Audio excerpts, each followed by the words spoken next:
Welcome to the Fireside. Oh, we're back. We're back.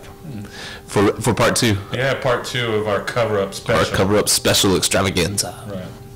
Right. Before we get started, as always, follow us on Twitter and Facebook. Like us. Like us on Facebook. Mm-hmm. Go to firesidetats.com. Subscribe to our mailing list.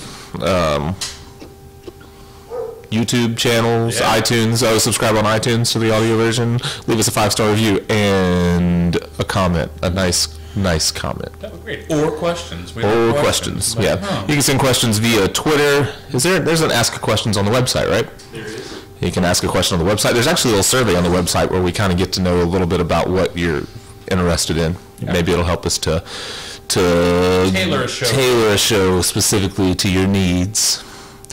They're very needy. They are. Then what do they give us? Yeah. Maybe a like from time to time. We'll give it a thumbs up. A thumbs up. Mm-hmm. A follow. Yeah. So last week, if you missed last week... how could you? How could you? So important. You won't have a clue what's happening this week. Maybe we can fill them back in. Just give them, a hint of what we talked about.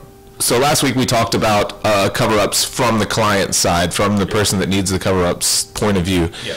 And just a quick run through. I made a note. A quick run through, and I didn't go back. None of us went back and listened to this episode yet, so we may miss something that we talked about last week. But basically, trust us. Basically, we talked about being flexible in your idea for the design. We talked about generally you're going to have to probably double the size at least of the old tattoo to get. It will be bigger. It will be bigger. It needs to be bigger.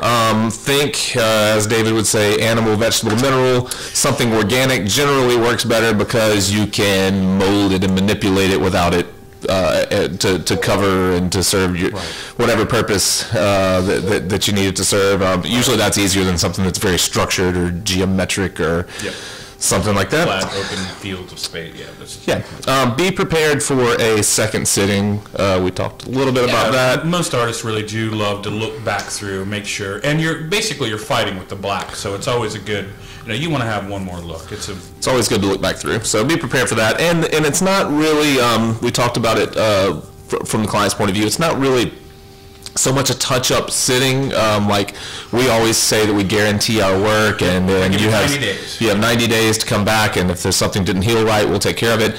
Generally, not the case with cover-ups because sometimes little parts of the old tattoo just creep back through, and that second sitting really 9 times out of 10 doesn't have to do with how well the new tattoo was put in. It's just you just need to bump back through them sometimes. They just push back through some. Yeah, usually you're getting to a point where you're like, you probably maybe can see some of the things eking back through. Most people won't, and so you definitely want one more. That way you can actually let it heal, peel, and get a good look at it, and you can kind of also show the artist what's. I'm sure you'll do this.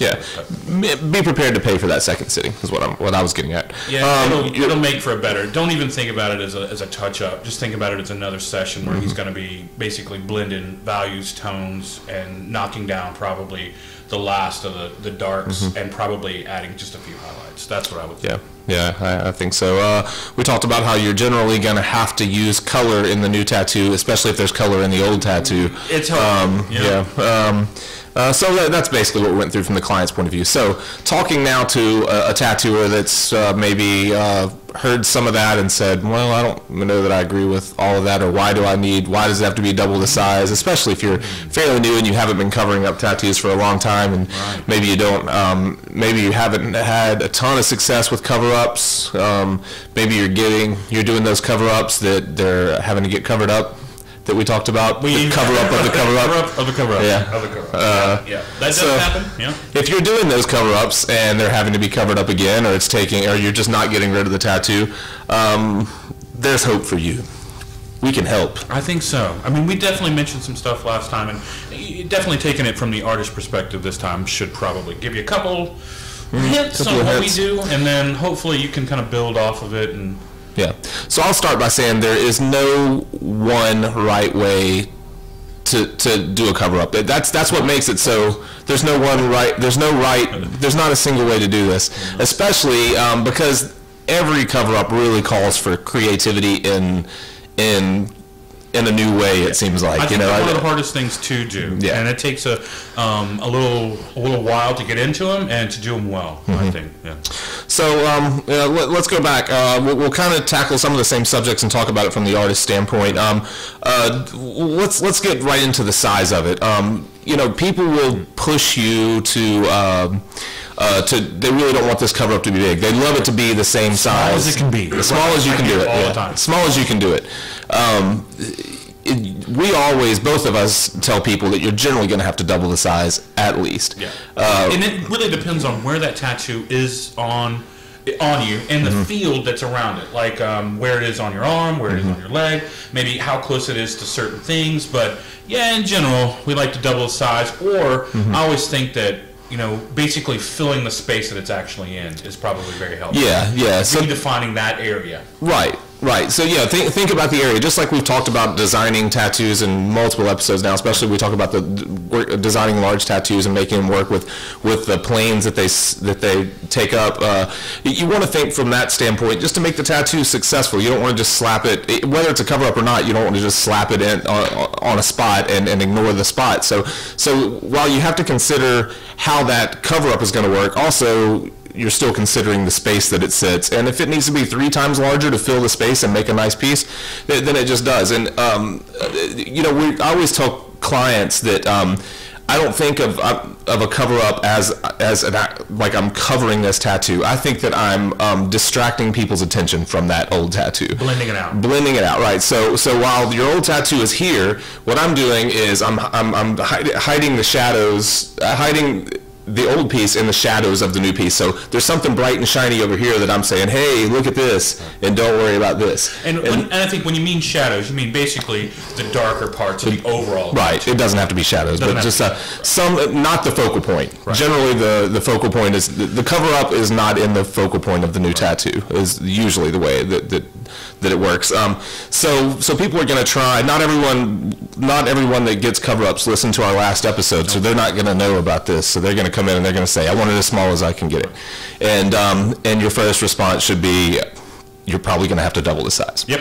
Yeah, right. and we say that because we need space. You need a little free skin to get rid of the darker stuff. Usually, to create your darks and lights, you need some light area. If that first tattoo is so dark and so murky, it may be 20 years old and it may have had a really good life for a while, but now it's just a dark mush. A lot of lines, you can't really see a definition. It starts to blur on the edges or whatever. That should be, like you said, that's probably your best way of getting rid of it, is basically using some of the space on the outside of it to create a little bit of that highlight, or, like you said, to lead the eye out of the darks. Yeah, and you really want to use the old tattoo to your advantage the best that you can.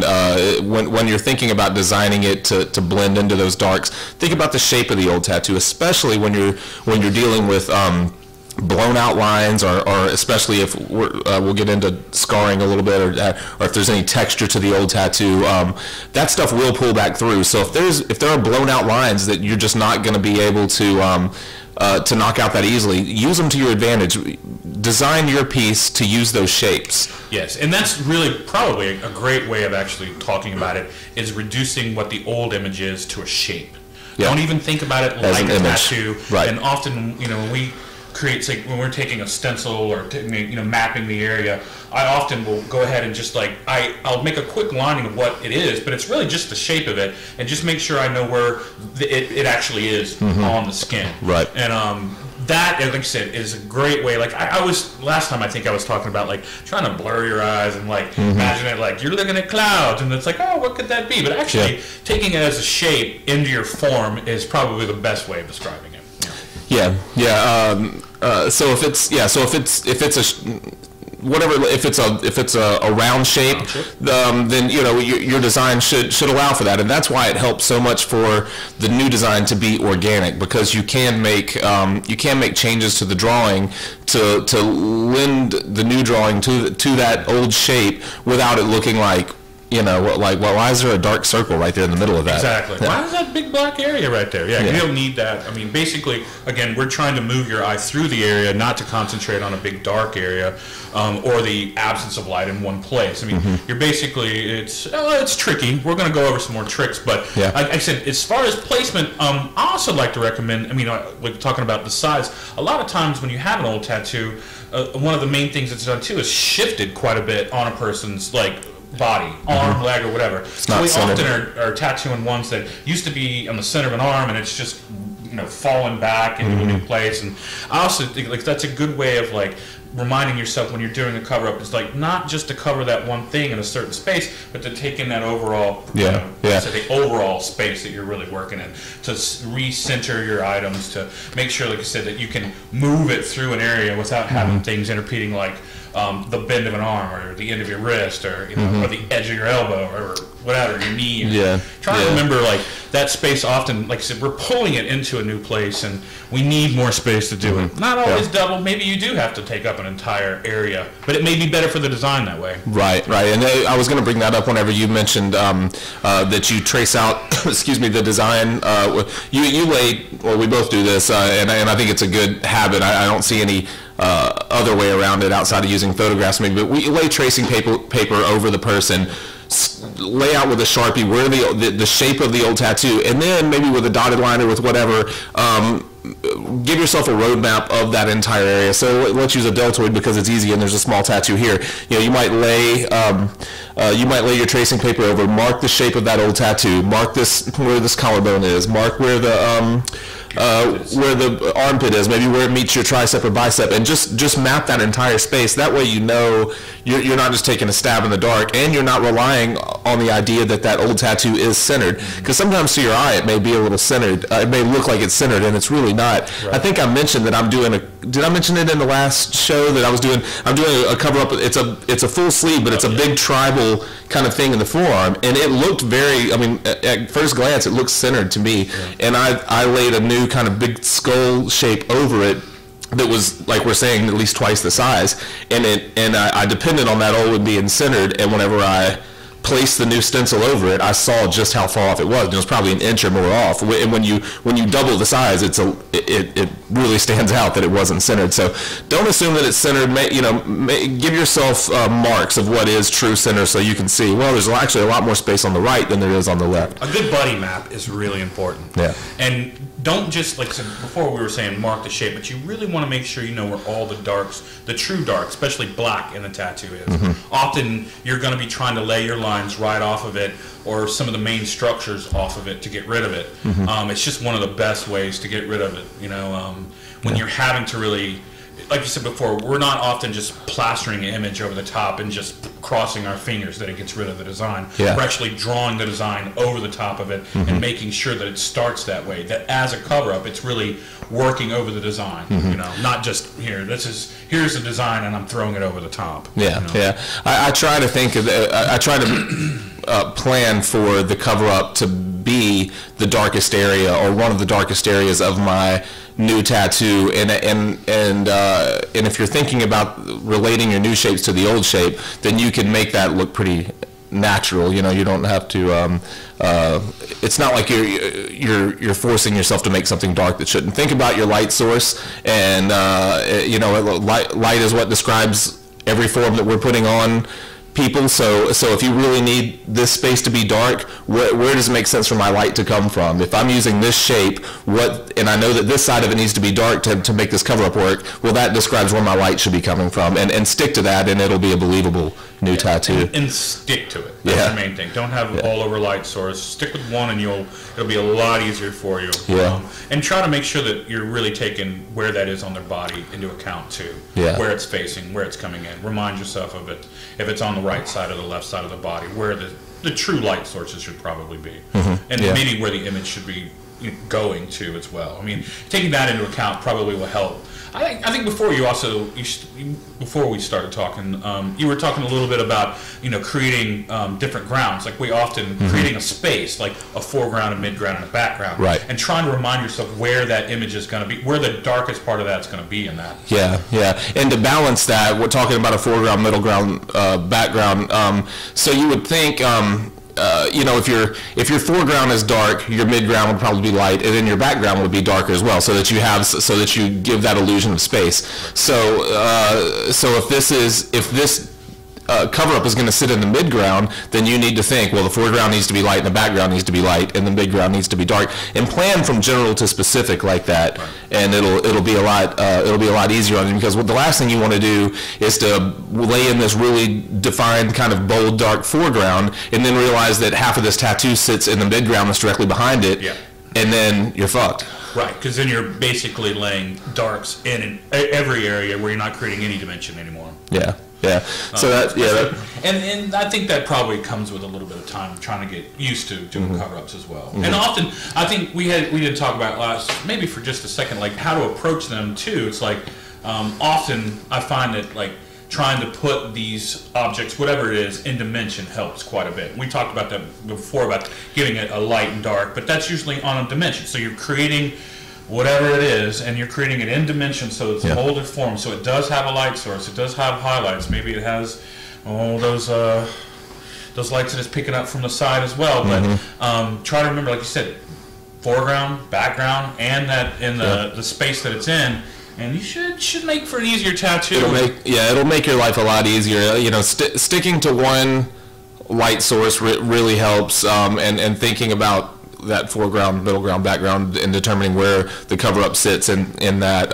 If it's a design, excuse me, if it's a design that that is that's kind of atmospheric like that, or that has, like we started this. There's no one right way or one type of design that's always going to work, but these are just kind of general things to keep in mind. While we're on that subject, scarring. So a lot of times you don't even realize it, and you should pay attention to it. Feel the old tattoo whenever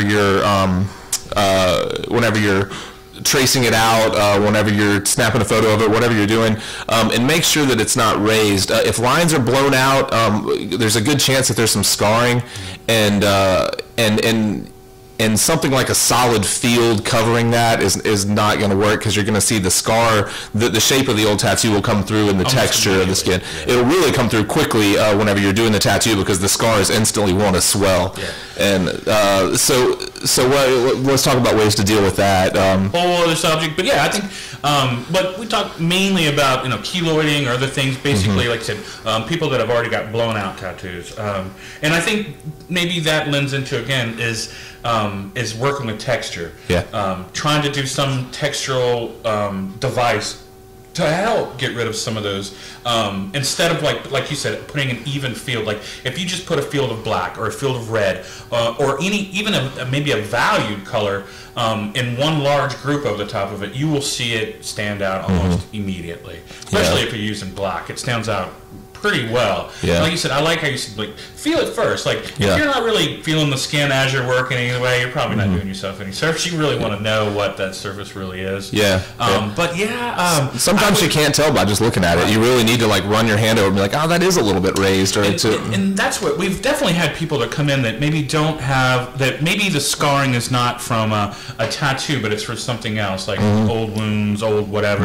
It could be from surgical stuff, not just like tummy tucks or we've done a lot of. We talked a little bit. Somebody asked us a question about covering scar, didn't they? Just in a couple of shows ago. So we may have touched a little bit on this, but not a ton.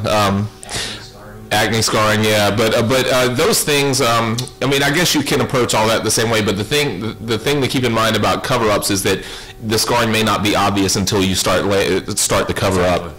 So you want to try to pay attention on the front end. And what I like to try to do a lot of times when there's texture like that is we talked about using the old shape. I really try to I'll try to find a way to build a texture that follows the lines of the scar, and maybe repeat it a couple of times. And you know what I mean? If I can get away with that, just to so that I'm almost accentuating that scar, so it's like part of the texture of my new design. And that's probably the easiest way to do it. And then again, like you said, repetition is very important. The eye picks it up, and it again moves it through the space better.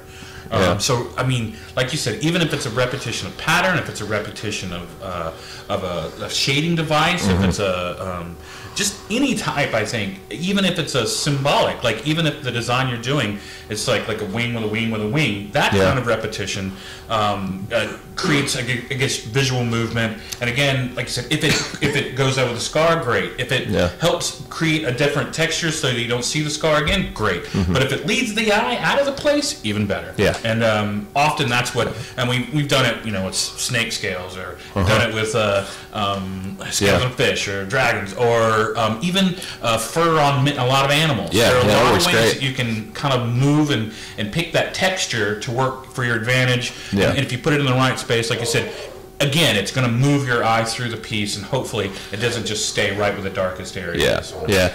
All those are good examples. But they're all organic, things that you can manipulate easily, and they're all texture based. When you're talking about scales or fur or anything like that, what you can guarantee will not work is to lay some tribal shape over the top of it, or some solid field of color, and it'll just pop straight through that if you have any kind of scarring or texture. Yeah, especially if it's a linear mark or something like that, or if it's a sometimes putting those, especially at the ends or at the bends of certain objects, helps get rid of them too, because it doesn't, you don't lose the. You don't see the texture as much, especially when it's in a very defined area that is the fold or the bend of certain places. I've done that. I'm trying to think of what else helps cover. Sometimes just the let's say the bend or fold or something like that creates that dark to light area that you really need to kind of hide that in.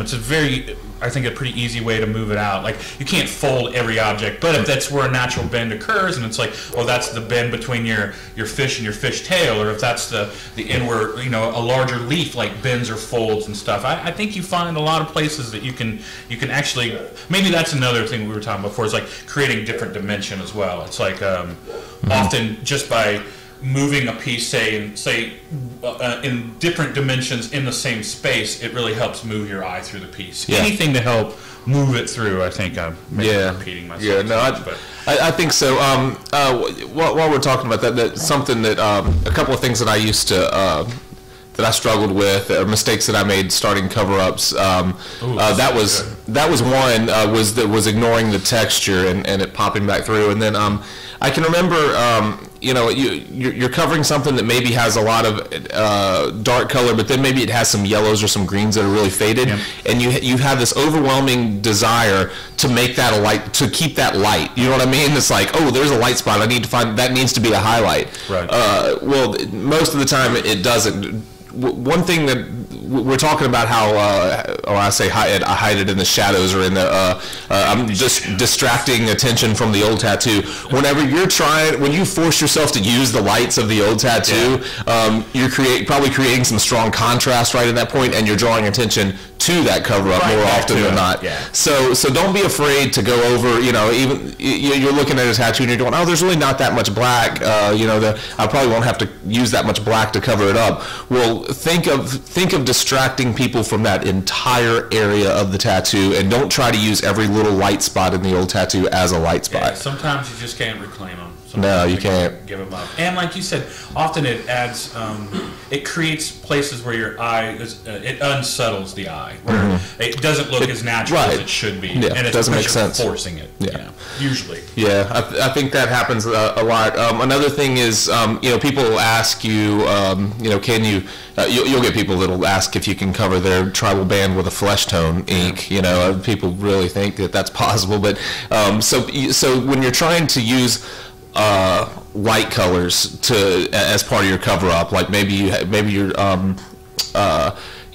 got a dark kind of green and you're trying to pack a yellow over it just to reclaim some of it, bring it back out, that rarely works either. And I used to try to do that too. I'd try to well, it's just an edge of it. There's just a little edge that's going to be caught in this highlight. I can probably just pack yellow right over it and I'll knock it down enough. You won't. It's going to stand out like a sore thumb. It'll look like a muddy, murky spot in the middle of a highlight. Right, and you'll keep fighting it. It's just, again, I think that's probably why you want to sometimes keep your image loose enough to actually make changes. Move it, to make changes on the fly. That's an easy way, is basically by having and keeping an organic shape. Often, like you said, once you put the stencil on, you may have forgotten about an edge, or there may be some smattering of stuff that's on the outside. I've had people come in that had some laser removal, and once you get into the major things, it's like, oh, well, here was this cherry blossom that they knocked down so well that I didn't see the little whatever. And so then you have to move your piece into an area that you weren't thinking. But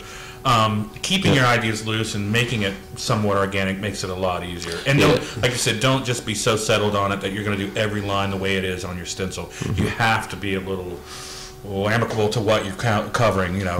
Making sure that you're taking that into the drawing. And if you're not, you're probably going to do yourself more damage. Like I said, once you get that stencil on, it may look great, but if you're, like I said, if you're ignoring other places just because it works in a couple other places, you're going to probably have problems. It should work overall for the entire design. It shouldn't have, like I said, if it has minor flaws, and like I said, you can draw into it and try to knock those out or reclaim them as part of the tattoo. I think that, go ahead but if I often say if it doesn't look like it's going to work, it probably won't work. Probably won't work. And don't be afraid to like we're saying, make changes on the fly. But if you lay a stencil in place and you're like, God, I'm really struggling to make this work, take a photo of that stencil laying over that old tattoo, apologize, give 10% off and reschedule for the next time. Don't try to force it if it's not there. If you really can't find a way to change it on the skin, you'll find that whenever you go back with a fresh set of eyes and you're not stressed and you're looking at what you thought was going to work laying directly on top of that tattoo, you'll go, oh, yeah. It'll be so much easier to go back and make changes. And often, like you said, we've talked about it before. It's like, sometimes we'll talk to a client and we don't see him for another month or two. And that can be like very hard for you to remember, okay, well, what was above that tattoo? What was below that tattoo? What was around it? Not taking into like some of the other pieces that have been near it. And how dark was that thing really? Was it really dark? Once you see it, like you said, if it's not working, it's like, just reschedule. You may need to, change your dimension. You may need to change the overall size, or maybe having to play with that foreground or that background just a little bit to help knock it out. But don't be afraid to do that. Once people are, once they see that you're probably having a problem with it, and you explain to them what the problem is, I don't see many people arguing about, like, do it now, do it, they're already... They will hopefully be understanding enough. And you should be. Well, we're talking to you clients now. You should be. I think we tackled that a little bit, and I think in my experience, they are the most understanding people because they've already got a crappy tattoo. They don't want another one. And often, that's one of the first things I tell people is like, look, you're going to get one more chance at this. If you haven't come up with good ideas up till now, and you're relying on the artist to do all the work, you're probably not going to get what you want. If you really want to have some hands-on, it's like really help and work with the artist, talk to them about what whatever you're feeling or whatever you're seeing, and then and hopefully they'll explain to you what they're trying to do as well. It's not just going to be a walk in, slap it on, and start going. Hopefully they can show you either on paper or once they get the stencil on skin what it's really going to be doing. Again, if it doesn't look like it's going to work, you may want to talk to them. Snap a couple of photos, and tell them why it's not going to work. Be honest with the client. I tell people all the time, especially when they say things like, "I don't care, I just want it gone." Do you have any ideas? Do whatever you want to do. It's like I've heard you say you do not want what's in my head. I guarantee you. So the last thing you want is to not be happy with a tattoo that's twice the size of your old tattoo, and you're stuck with wanting to change or cover that up. So I've had something similar. So I'm going to give my personal little. It had to be about 2-3 months ago where a guy came in and he had a piece on his shoulder blade, but it was on his back, and it was a panther but it was a very long, very old panther. I know the cover-up. And it was a cover-up. Covered it with a tiger? I covered it with a tiger, but that's not what he wanted at first. He wanted this eagle, like, kind of like landing, sitting on like a tree limb and stuff, like on his shoulder blade, kind of a big, winged eagle latching on to like a, maybe, it could be a tree at that point. It would have to be a limb. The problem is it just didn't work. He had lettering above and below, and I'd drawn a good image that I liked, but once I saw it on his shoulder blade, there was so much more space at the top of it. It just didn't look right. It didn't. It would probably have covered, but it did not fill the space well. It's kind of crept up onto the top of his shoulder and stuff. Way up on the shoulder, and then again, I was having to maybe double the size of the limb just to be able to knock out little things. And again, it's like, so now it's this huge tree limb with this eagle that's, because his where his wings are, they're so much to the side that it doesn't have a lot of bulk to the eagle anymore. So it's fine as a design. It probably would have worked, but it just didn't. It was like, look, I got it on there. It was like, is there anything else you would want to cover this with? And it's like, this doesn't look good. It is what you want. It probably will cover, but it is not filling the space well. And it was really like how low that panther was on his shoulder blade. A lot lower than you would think. Not very high up, like halfway down or even more down his shoulder blade. And so we changed it to, again, tiger with a little bit of some like a rock, foreground, some rocks, a couple little greenery, some succulents. It covered great. Looked great. Looked great. He loved it. But it took, making a second appointment, him coming back probably about 2 weeks later. But he loved the design. It worked so much better. And I think that says a lot to people that probably aren't as comfortable with cover-ups. When someone like you, who's done hundreds or maybe thousands of cover-ups at this point, at least hundreds of cover-ups at this point, that you still laid out a design and didn't realize that it wasn't going to work until it was on the skin. Sometimes that's just the way it goes. And you could, like you said, you measure the area, you try to get it in there as best you can, but you really can't see it on the person until you're there. Bam. You know? And if it's not jiving for you, it's probably not going to jive for them either. And like I said, you don't want to be second guessing your work as it walks out the door either. Like I said, I had a great conversation with him. It took us 20, maybe 30 minutes to figure out something else that would work. 2 weeks later, it worked so much better. Yeah, he's got an awesome cover up now. So that's and even if the client looked at it and says, yeah, that's great, if you're not comfortable with it, you have a better eye for composition than the person that's getting the tattoo. Don't think of it from their perspective and from their friend's perspective, like, oh, it's good enough for them. Think of it as if the people that you look up to in the tattoo community are going to see this tattoo, and that's how they're going to judge your work. If it doesn't work for you, then tell them, just like, look, this has my signature on it. I just don't want it on you. I don't like the way it looks. And that we've probably had to do that once or twice too. Let's take a quick break. We're at a pretty good stopping point. We'll take a break and try to maybe talk another 20, or how far are we, do you know? Maybe talk another 20 to 30 minutes about it. We've got some more to talk about. I'm just trying not to go on for hours. Oh, we can do that. That's fine. They love that. All right. Talking a little bit of Goon on the break. You guys go to basketball and Goon. You guys go to the Kickstarter for the Goon movie and chip in some money. We need to see that movie. Yeah, if y'all like good comics, if y'all haven't checked out Goon, great artists, good stories, Tennessee funny native artist. We love that. Yeah, he's outside of Nashville. Eric Powell. Outside of Nashville somewhere. If you don't read the Goon, you should check it out. Check it out. Hopefully a movie. Hopefully. It's funny. All right. So cover-ups. Back to them. By the way, wearing my Grindfather shirt because the Tigers got put out last night. Oh, it's so sad. Let's go Grizzlies. Make a playoff run. Yeah. They're going to be in the playoffs. They're going to be in the playoffs. Absolutely. All right. And we've got, who are we playing tonight? Minnesota? So if y'all are watching, if you were recording this, don't watch this part. All right, so I was going to start this second part.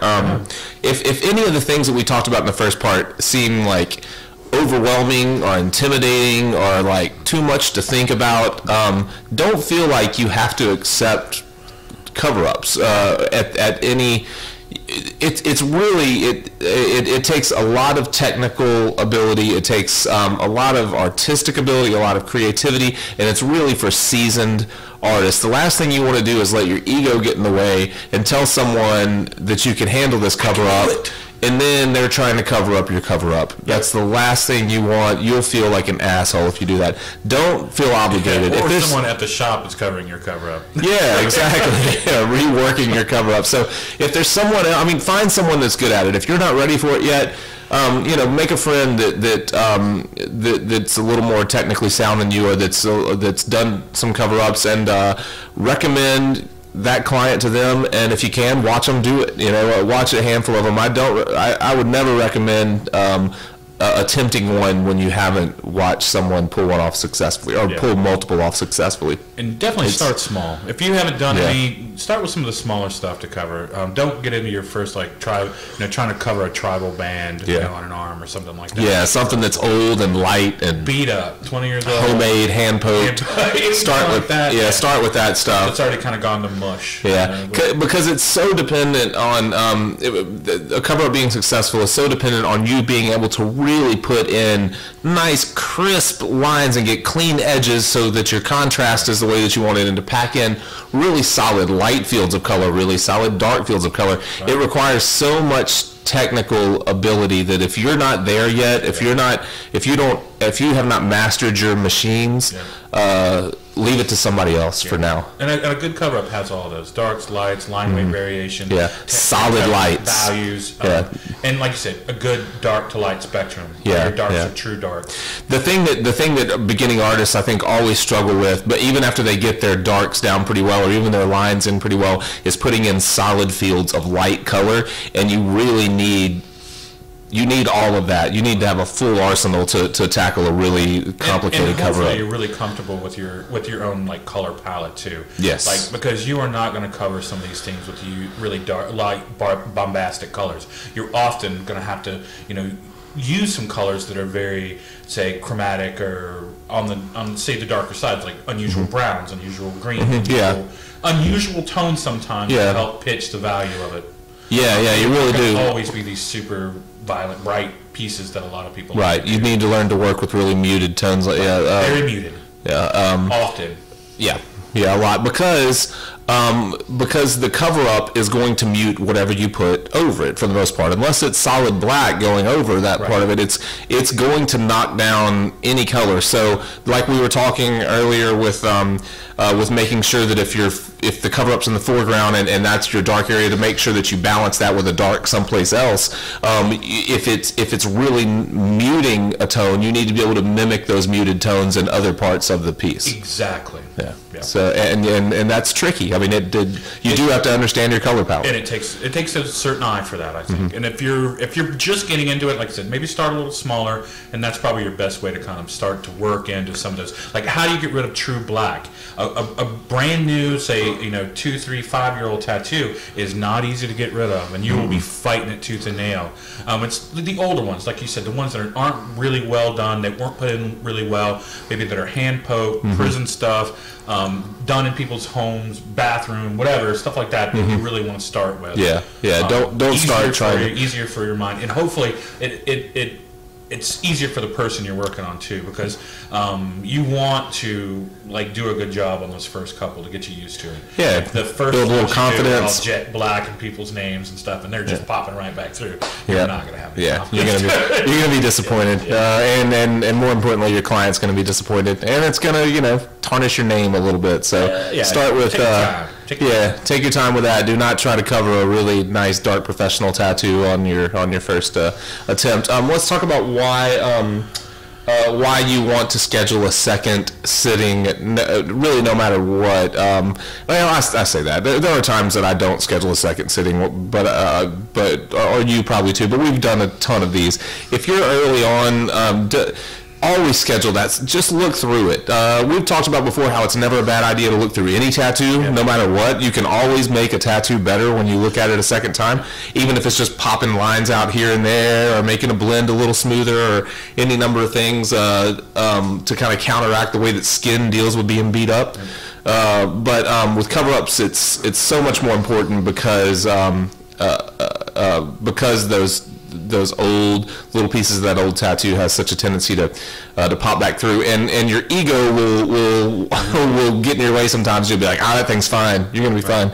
Take care of it. And maybe we've probably, I'd say, I think that once you get used to cover-ups, what happens is that you often start to change what you're doing in which session or what session to get the maximum result. So often in that first session, you're putting the line work in. Second session, maybe if it's a big tattoo, second session is really knocking down all of the old tattoo. Yeah. And I tell people most of the time I can knock about 80% of it out with just the dark black and gray, just nice gray washes, nice dark recesses, and trying to play with the dark to light. Yeah, talk about that. That's we have a different approach where you generally do a gray. I do a gray wash. And I a lot of times I go directly. I just mix my colors and grays and do everything at once. But I do not do that as much in cover-ups. I think your approach in cover-ups is probably the best way to go. It's always a good idea with cover-ups to go on and establish that light source, get your blacks and grays out, and try to knock out a good chunk of it just with that initial black work, if you're comfortable, if you've done a lot of black and gray work, and that's the start for most people's work, you don't instantly just go into big color work. If you're comfortable with that, you'll have an easier time, and like you said, you will begin to see what the true things that you need to cover really are. Once you take out the major blacks and you're moving them, like you said, in dimension, and you're moving them from dark to light values, and you're creating a lot of tonal masses and stuff, I think that it's easier then to say visually get rid of it. We're up to about, like you said, maybe 75-80% of it, maybe 85%. You can knock out a lot of it if it's an older tattoo. And then on that, say that next session is just beat it down with color. And that can, like you said, even if that last session you don't get your highlights in, even if there's one where you leave space for that, you're doing, say, background color or some like other events, like say if you're really pushing the floor in the mid-ground on that next session, maybe that last session is just your background, and then you have a chance to go back at that time and either hit any highlights, any dark blending, any dark to darks, and then, like I said, any line work that you may want to punch back out of it, and that, like I said, becomes a natural progression so that you don't have to make many what we call touch-up sessions, but they're really not. There'll be that last one, make sure just to look through. If you can get rid of 80% of it on that, on the second session where you know that you're going to probably do 3 sessions, you're going to give yourself a whole lot more fun and a whole lot more play on that next one where you're really just working with, again, your dark to light and maybe some creating nice values. Yeah, and you might see what, if any, part of that old tattoo is going to be troublesome. Like if there is something that kind of keeps coming back that you thought you've knocked down, and you say, okay, well, obviously I can't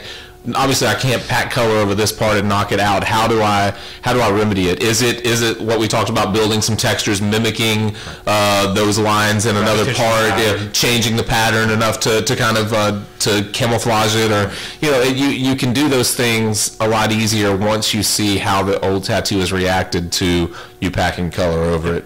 So always schedule that sitting to look through, and we already, you should want to. You should, and we already told your client in the last show to be prepared to pay for it. So it's just another, it's not like you're having to donate your time to this. You're making the tattoo better. Yeah, and most of the time, putting an extra hour into something, it makes such a big difference, and hopefully you get an idea of, often, like we get through tattooing on people, we might take a photo and they walk out the shop and we don't see them again. We may see them a year or two later and never get a good idea of how well that cover-up really worked. And for them, they may be super happy because no one can tell, but you may in the back of your head be like, God, I wish I'd have just looked at that one more time. And often we talked about getting like a healed photo. That's one of those times that you can get one of those. If you're just doing a little bit of work, it still makes for a great piece where most of it, like you said, maybe 85%, 90% of it's already healed, and you're just doing a little work to it. That's a good time to basically put that in your portfolio. And that you want to talk about an impressive portfolio when you're showing healed cover-ups and that old tattoo is gone. That's something to show off. Everyone can make a fresh tattoo, a fresh cover-up look like it covered up. I mean, it's pretty easy to do. You can pack. I can pack a light green over a black, and for a little while it looks like it's light green. And that's the thing. Peeled is a lot different from it walking fresh out. So anytime you can do that. Back to we just touched on it for a second, but back to why you would want to use color Drinking out of your Cellarman glass. Yeah, man. Congratulations. No, congratulations to you. Thanks. So why you would want to use color in your cover-ups 99% of the time, even, in my opinion, even if you're covering a black and gray tattoo. Yeah, we briefly talked about that. Yeah, a little bit. I think we talked about it more to the client, be prepared to use color in the cover up, and the reason being, you might go, well, if the old one's black and gray, then I can cover it with black and gray.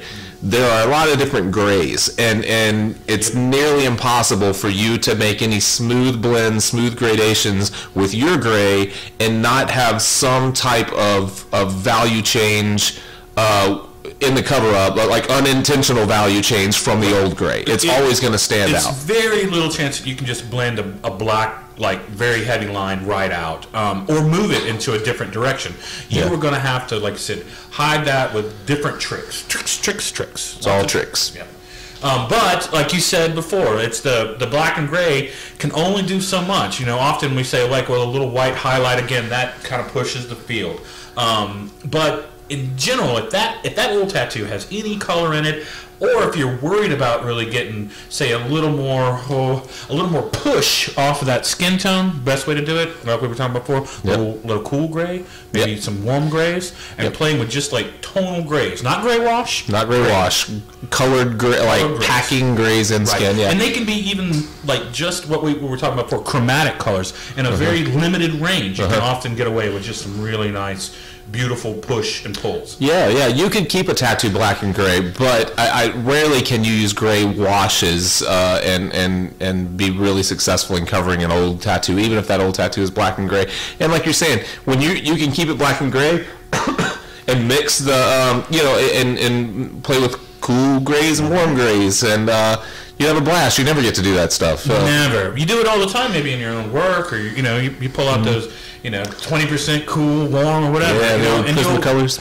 Prismacolor, But a lot of people they don't think of that as a way for a good cover up. Like if somebody really just wants to keep black and gray, remind them that a little bit of gray color with a little bit of white highlight actually is another whole tonal like aspect that you can kind of knock down the last of those, some of those last of those areas down. And it may be small color, like if there's a little bit of a, say, an off green or something, you can kind of push the tint of it, you know? And that's really what you're going to be probably doing, is those chromatic colors really get rid of the last of the last. Yeah. If you're just talking black and gray.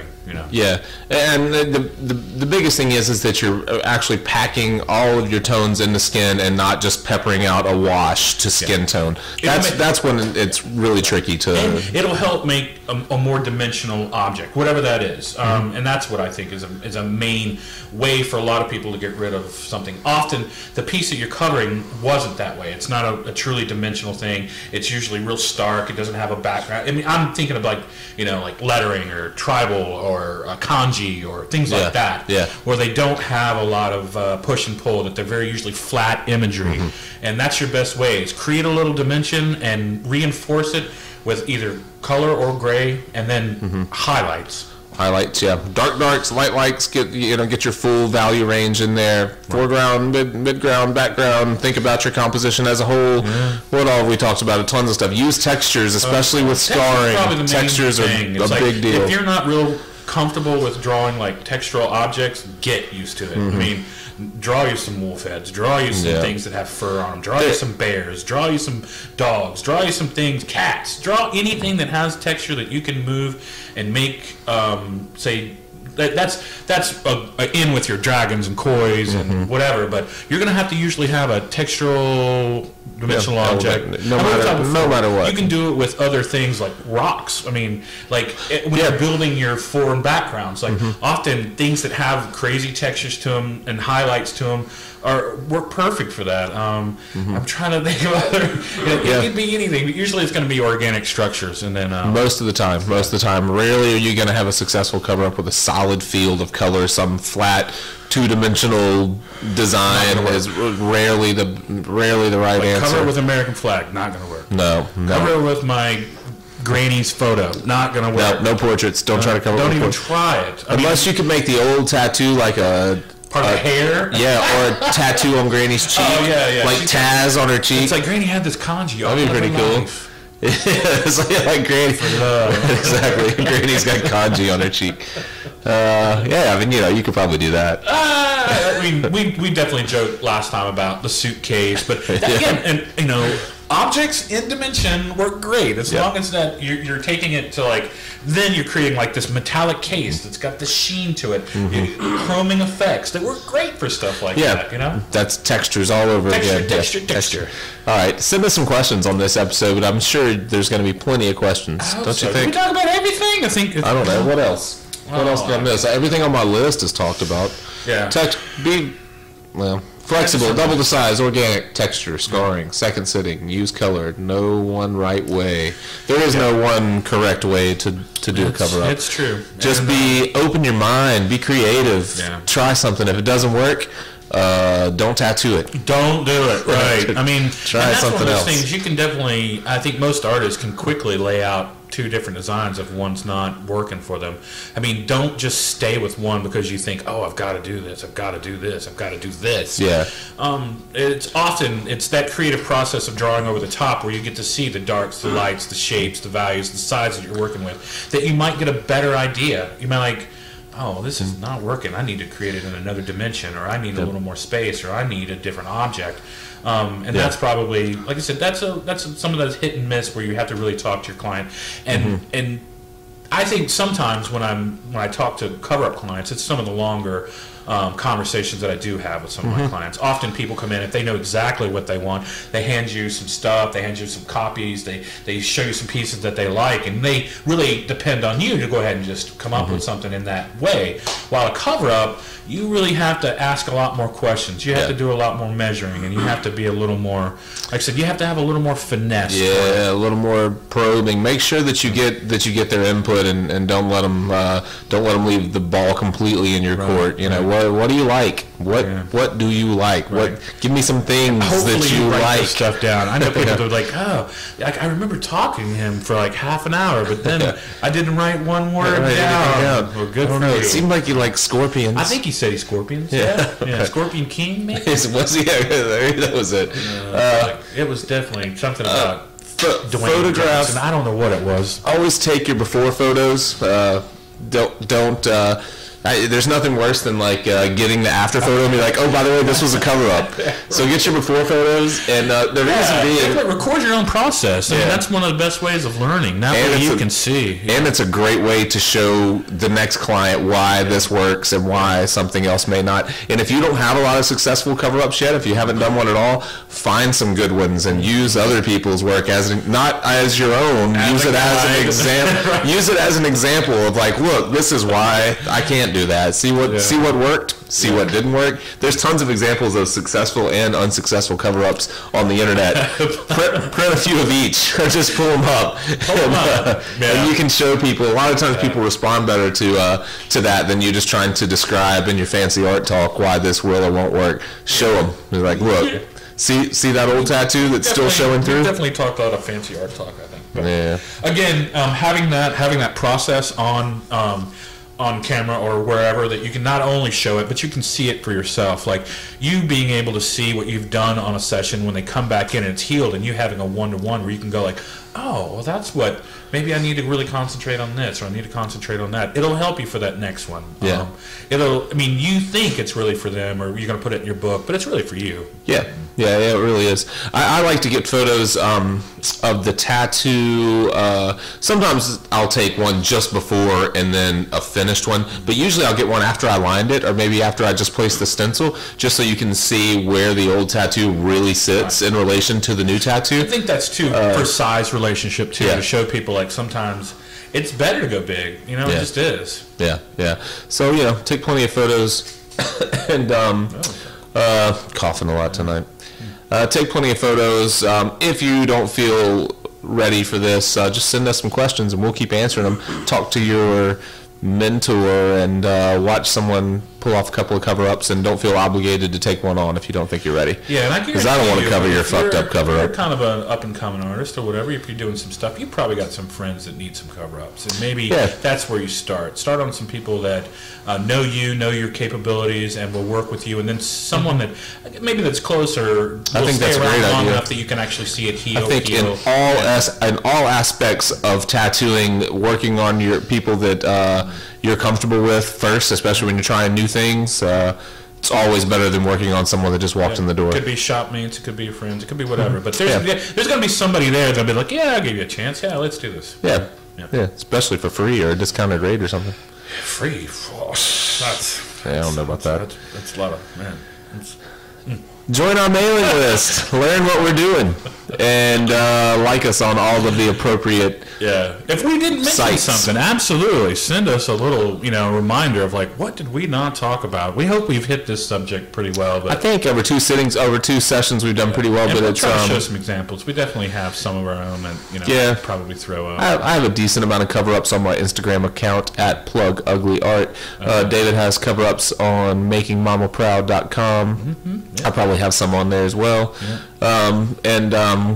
I'd like to do, I've said we're going to do it a dozen times and we haven't done it yet, but we're going to document a cover-up start to finish. We've done a couple little things, but I yeah, think that's a good one. We actually filmed one a while back now on working with existing tattoos, where I actually added a background and worked into a tattoo that was someone else had already done, and I just need to edit and put that one out there. But the cover-up one I think would be even more beneficial. One thing that we didn't talk about is like often we didn't mention it last time. It's like, look, if that thing doesn't need to be covered and you can clean it up and you can work it back into the piece. We may have talked about that. I can't remember. That may be just a good way of doing it. There are sometimes tattoos that are maybe just uncoverable, and that you might have a better chance of just reworking it, polishing it back into something instead of trying to just blow it out. Yeah.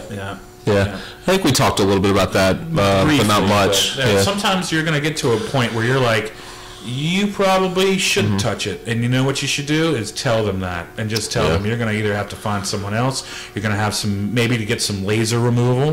We talked about that very briefly. I've heard of quite a few bigger name artists that just flat out recommend that. They're just like, well, I mean, I'll cover it, but you're going to have a session or two to bump these areas down so that I can do something. And that really works well for probably getting rid of black mostly. Like often the colors aren't that big of a deal. It's the dark jet blacks that artists and covering larger tattoos. I know I've seen people get entire sleeves covered, and you can really just run over a couple of times and cover an entire sleeve with a sleeve, but you have to have it knocked down a little bit. Yeah.